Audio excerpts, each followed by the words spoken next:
What's up, Ragin Nation? How's it going? This is Alex Yu, and you're watching the Road to TF5. This is just a web series we're talking about Transformers 5. This is episode number 39, and Transformers 5 is well underway in terms of pre-production. Michael Bay and his crew are doing location scouting, but we're going to talk a little bit more about that in just a moment. First of all, I just want to follow up on this 6th Transformers installment in a live-action franchise, and that would be not Transformers 6, but the Bumblebee spin-off movie. I want to talk a little bit more about that. Now, I've been reading the comments about the feedback and response to the announcement of the fact that the 6th installment is going to be a Bumblebee spin-off film. And it's kind of mixed. In a way, it's kind of negative, too. Because while some people are excited about seeing a film that is going to be focused on Bumblebee and also not going to be directed by Michael Bay, there's still a lot of people who are tired of seeing Bumblebee. After all, Bumblebee was the focus in the first 3 Transformers films. He was kind of put off to the side in the 4th one, Age of Extinction, but still he had quite a bit of a presence. As for the first 3 films, of course, he had to be front and center because he was, of course, the guardian to the main human protagonist, Sam Witwicky. So fans are getting quite tired of Bumblebee.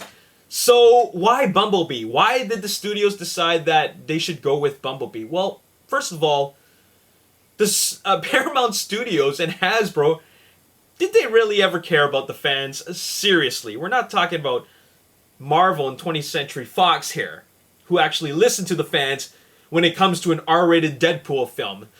We're not talking about that. We're talking about Paramount and Hasbro, who really have never actually given to Transformers fans what they really, really want. They only give us what's marketable. And Bumblebee is very, very marketable. Why? Because kids love Bumblebee. When you ask any kid who is their favorite character, if they don't say Optimus Prime, they're going to say Bumblebee.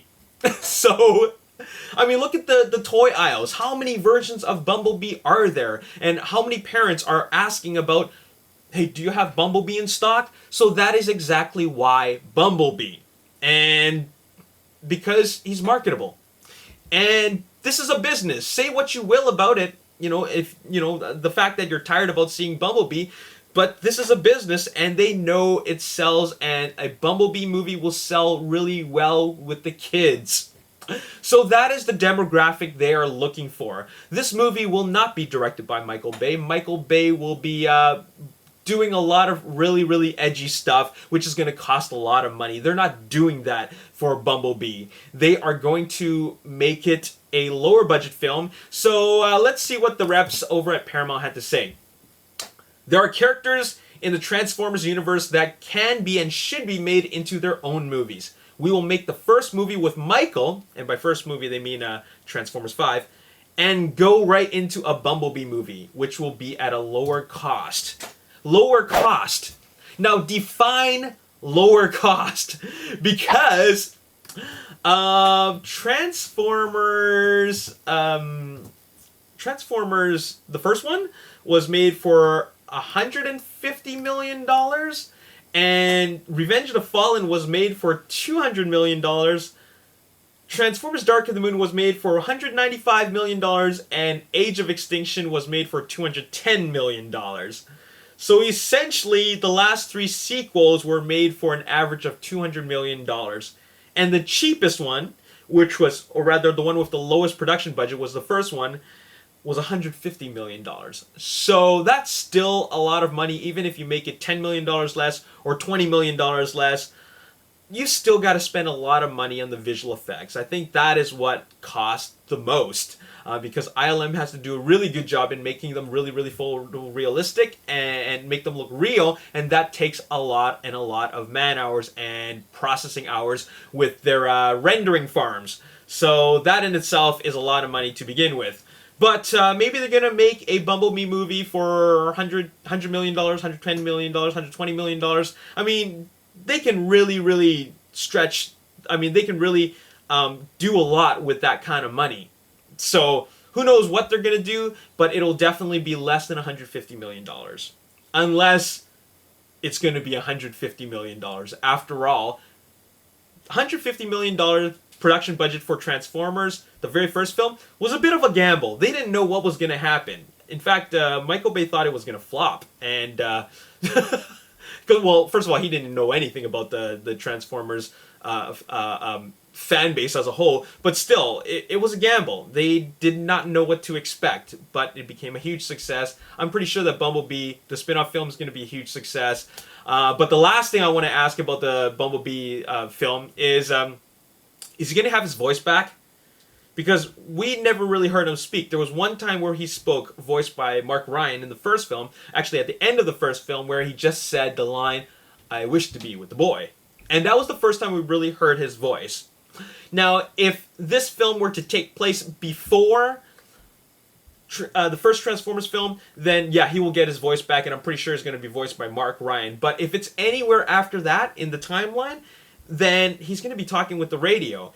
And I think some fans are getting kind of tired of that and getting a little bit annoyed about the fact that he doesn't have a voice and he's talking with the radio. But I think that's what they're going to do. I just think that's what they're going to do, mainly because, well, when you look back at a lot of characters, a lot of robot characters, and also animal characters that never speak a line of English, they are some of the most lovable and adorable creatures, or rather characters, in these demographic of films. And by this demographic, I mean kids films, this genre. And I think Bumblebee is going to be a little bit more kid-friendly. After all, it won't have Michael Bay's touch in it. It's going to have a little bit of his fingerprints here and there. After all, it will be executive produced by Michael Bay. But still, at the end of the day, it's going to be a lot more marketed towards the younger crowd. So that is what is happening. Okay? Now, Transformers 5 is going to be directed by Michael Bay. Bumblebee is not going to be directed by Michael Bay. But Transformers 6 is not going to be directed by Michael Bay. Why? Because if he ends up directing Transformers 5 and Transformers 6, that means he will be directing Transformers 5 and go right into the production of Transformers 6, which is not going to happen. So if you are waiting for a non-Michael Bay directed Transformers film, Transformers 6 is coming in 2019. Alright? I just want to throw that out there. Now, I could be totally wrong, but this is the biggest possibility that we're finally going to get a non-Michael Bay directed Transformers film. That is in 2019. Anyways, let's talk about Transformers 5 and what's going on. Well, first of all, like I said, scouting, location scouting is happening right now. And Transformers 5 is apparently eyeing for a UK shoot and also filming in Iceland along with other international territories. Now, the UK shoot is no surprise to me, because originally in Transformers Age of Extinction, in pre-production, they were talking about filming in London. That never happened. Now, I assume that they were thinking about filming in London because the background of Shane's character is that he's from Ireland, and while he is Irish and London's in England, still, at least it's all in the UK. So now they're really exploring the idea of actually shooting there. And I think it's great to shoot in the UK because you're getting to see more locations outside of America. We've been getting all these American locations, a lot of American landmarks. They keep on going back to Chicago and Detroit. So, you know, it's great that they're finally going somewhere else. So that's going to be really, really exciting. Now, as for Iceland, that is awesome. Iceland is a country that I'm very, very fascinated by. I've seen a lot of movies that are filmed in Iceland, and a lot of the times it's filmed in Iceland. It represents like an alien landscape or planet. For example, in Interstellar, Oblivion. What else was there? Those are the two that come to my mind. Oh yeah, Prometheus. So these three films have used Iceland to represent a planet that is far, far away. Okay, fine, Oblivion was Earth. But still, it was like a sci-fi, science fiction environment, alright? So I'm just trying to read, look past this, like past face value. You know, they're filming in UK, they're filming in Iceland, but it tells a story. the fact that they're filming UK means that the story has to do with the fact that it needs to be in the UK, okay? They're filming in UK for a reason. Just like why they decided to film in China and Hong Kong. They were there for a reason. Now, they're in Iceland. I'm going to assume that they're going to use that as an alien planet. I'm thinking. Because, well, Michael Bay, I'm pretty sure he has seen Interstellar, and he's seen a lot of films that are filmed in Iceland, and I'm probably thinking that, hey, we gotta film the next Transformers film there. Because we gotta, we're all about the exotic locations. So anyways, I'm pretty sure that Iceland's going to be used for some kind of planet, some kind of alien planet, perhaps the creators, the planet, the home world of the creators. Could that be? Just throwing that out there. Anyways, it said UK, it said Iceland, it also said other international territories, so that could be in other parts of Europe. They've already done Asia, so maybe they're going to do a little bit more of Europe. That would be really, really cool. Anyways, speaking of UK and going back to the Bumblebee thing, Transformers Bumblebee and Transformers 6 are also interested in doing a UK shoot. So it looks like they're taking it away from America, but don't worry. Michael Bay is a full-on American, is a full-on patriot, so of course he's got to bring the production back to America, and that is why you don't have to worry, because Transformers 5 is still going to be shooting in Detroit and Chicago. After all, he did say that he does have a very good relationship with the city of Chicago, and of course the mayor. So the city of Chicago will definitely welcome them back to shoot Transformers 5. And it will be for a brief moment. Maybe they're going to blow some stuff up. And of course, they also filmed in Detroit in the previous films, and they're going to film again in Detroit. I know this because there was a casting call. Let me read you what it said in this casting call. Okay, here is the headline. Casting call. Transformers 5 producers looking for supporting actors, extras, and stand-ins. If you have dreams of being on the silver screen, this could be your big break. The producers of the blockbuster Transformers franchise are getting ready to shoot the latest installment in the series. They're coming back to film in Metro Detroit and to look for actors and crew members. The film, produced by Paramount Pictures, are currently using the working title of E75. Will begin shooting in June 2016 in London, England, with additional scenes to be filmed in Detroit. Casting directors are now setting up auditions for new lead and supporting roles, extra stand-ins. Photo doubles will be cast closer to the start of production this summer. Interested actors, film crew members, and production staff can submit their resumes and headshots to the following.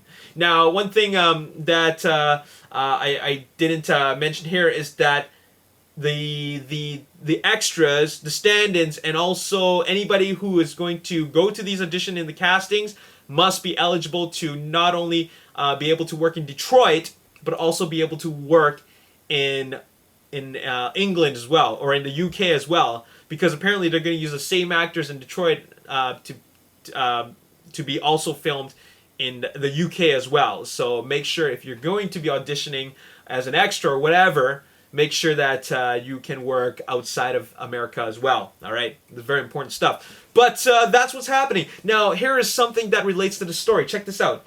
Casting directors are now setting up auditions for new lead and supporting roles. New lead roles. Maybe they're looking for replacements for Tessa and Shane. Maybe Tessa and Shane are not even going to be in this film, and we're only going to see Mark Wahlberg, and then we're also going to see other characters that will be new lead roles, main roles. So that is what is happening. I'm going to leave the link to this casting call information in the comment section below if you are interested. That would be cool to be part of it, right? So anyways, that's really all I got to say in this video. The Bumblebee spin-off film will be marketed towards a much younger demographic, and Transformers 5 is going to be filming in Iceland, UK, and other international territories. I really think that Iceland is going to be used as the alien homeworld for the creators, or it's going to be some planet that Optimus Prime encounters on his way to meet the creators. I also believe that there's going to be new lead roles based on what it says here on this casting call. There has been no word on Nicola Peltz and also Jack Rayner returning. There's no confirmation of that. And finally, the last thing I want to say, this is the very last thing I want to say, and that is I'm just making a guess. and that is Bumblebee will be directed by David Green. If that name sounds familiar, he is the director that Michael Bay hired to direct Teenage Mutant Ninja Turtles Out of the Shadows, which is a Michael Bay production. The reason why I think this is because David Green directed Earth to Echo, which is a kid-friendly sci-fi movie, which has an alien which came from outer space, and he doesn't talk, but he's got these big eyes like Bumblebee. And well, the fact is that David Green is familiar with this market, this demographic, this genre. And considering that he's worked with Michael Bay, and if Teenage Mutant Ninja Turtles is a success, I'm pretty sure that Michael Bay and Paramount will want David Green to direct Bumblebee. I'm just throwing it out there. This is just my personal prediction. Anyways, that's all I gotta say in this video. What do you guys think about anything that I've talked about? Let me know in the comments section below. And also, like I said, pre-production is underway. We're gonna be getting more updates. Make sure you subscribe to this channel. And as always, if you enjoyed this video, hit the like button, subscribe to the YouTube channel, like me on Facebook, The Ragin Nation. Also follow me on Twitter at Ragin Nation. I got Instagram. You can follow me on Instagram at The Ragin Nation. I'll see you next time. Peace. Mark Wahlberg is confirmed to reprise his role as Cade Yeager. And then it is also being released on June 23rd.